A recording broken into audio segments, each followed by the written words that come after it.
इधर क्या है गेपिंग क्या करेंगे ये गेप में आप व्हाइट सीमेंट लगा देंगे।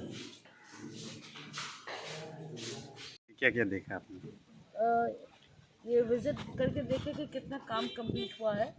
अभी ज़्यादा काम नहीं है, वो काम शायद 1-1.5 महीना में कंप्लीट हो जाना चाहिए। ये हमारे इलाका के बच्चे लोग के लिए बहुत एक बड़ा स्टेप रहेगा। जो गरीब बच्चे लोग हैं उनका कम से कम एजुकेशन, हॉस्टल, ये सब जो हमारे एरिया की मांग है वो पूरा होगा। तो अभी जैसे ये कंप्लीट होता है देखते हैं। हम लोग सब हमारे एमएलए साहब यहीं के बहुत कोऑपरेशन कर रहे हैं, जितने ऑफिसर्स हैं बहुत कोऑपरेट कर रहे हैं।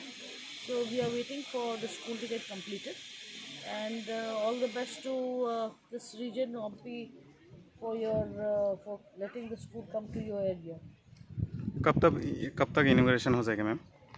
ये आपके लोग तो बोल रहे हैं कि ये 15 तक हो जाना चाहिए, so I am keeping my fingers cross कि 15 तक हो जाना चाहिए। ये आपके डिपार्टमेंट के आदमी लोग हैं जिसको काम कंप्लीट करना है। मैं तो फिर आऊँगी इंस्पेक्शन करने के लिए। Thank you. फिर सेकेंड फेज बनाएंगे कि इसी में थोड़ा कैपेसिटी बढ़ा देता। जब सेकेंड फेज आएगा तो कुछ कोई दूसरा जगह में करना पड़ेगा। मतलब ये वाला बिल्डिंग एक्सेल होगा, जगह सफिशिएंट जगह है। जितना बिल्डिंग है ना एक्सेल होगा।